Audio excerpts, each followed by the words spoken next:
앞서 보신 대로 뉴욕 증시가 낙폭을 다소 줄이기는 했지만 관세 시행 여부를 두고 대단히 민감한 움직임을 보이고 있습니다. 관세부가 일시 중단 소문을 백악관이 직접 차단했지만 시장은 여전히 혼란스러워 보입니다.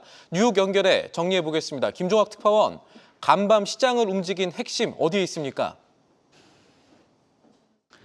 네, 관세 유예 가능성을 기대해온 시장에 대한 트럼프 행정부의 답은 그럴 가능성이 없다는 겁니다.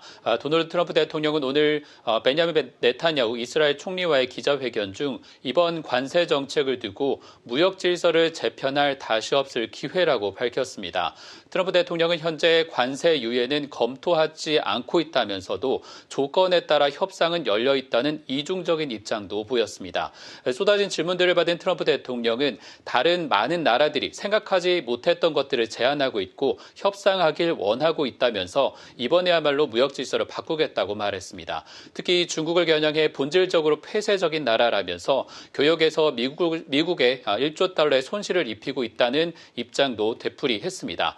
이번 정책의 밑그림을 제시한 피터 나바로 무역고문이 내놓은 발언도 보면 각국의 협상조차도 쉽지 않을 것으로 관측됩니다.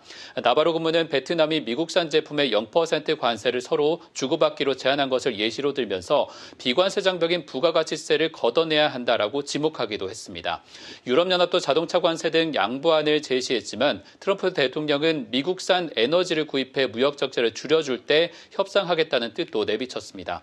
이런 가운데 스콧 베센트 미 재무장관은 이번 관세 부과 이후 70여 개국에서 협상 제안을 받았고 이 가운데 일본과 가장 먼저 협상을 진행한다고 밝혔습니다. 일본은 이시바 시게루 총리와 트럼프 대통령의 전화 통화 이후 이번 관세 부과 대상 국가 가운데 가장 먼저 협상을 시작하는 나라에 이름을 올릴 전망입니다. 베세트 장관이 무역 협상팀을 이끌 예정으로 첫 협상국을 대우하는 조건도 내세울 수 있다는 얘기도 흘러나오고 있습니다. 그러나 이런 트럼프 행정부의 예측 불가능한 움직임은 시장 변동성과 침체에 대한 공포를 키우고 있습니다. 세계 최대 자산운용사인 블랙록의 레리 핑크 회장은 오늘 만나본 대부분의 경영자들이 미국이 현재 경기 침체에 있다고 언급한다면서 관세 정책이 세계 경제를 불안정하게 만들고 있다고 지적했습니다. 또한 레리 핑크 회장은 올해 4차례의 금리 인하를 예상하고 있는 선물 시장 움직임에 대해서도 그럴 가능성은 전혀 없다면서 관세로 인해 높은 인플레이션이 한동안 금리를 더 높게 유지할 수 있다는 경계감도 내비쳤습니다. 이날 오전엔 고강도 관세 부과로 시장 심리가 얼마나 취약해졌는지 보여주는 일도 벌어졌습니다. 방금 들으신 대로 오전 소셜미디어 X의 캐비넷의 국가경제자문위원회 위원장의 발언을 인용해 관세 유예 가능성을 언급한 소식이 퍼졌는데 백악관이 즉각 가짜뉴스로 반박하기도 했습니다.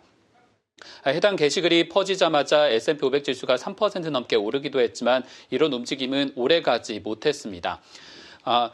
이런 소식들 가운데 트럼프 행정부가 내놓은 이번 관세 불확실성이 지속되면서 2018년과 2019년 미중 무역 당시 수준을 넘어서고 있다는 골드만삭스의 전망도 나오는 등 이번 9일까지 관세에 대한 예측할 수 없는 흐름들이 시장을 압박할 것으로 보여집니다. 지금까지 뉴욕에서 전해드렸습니다.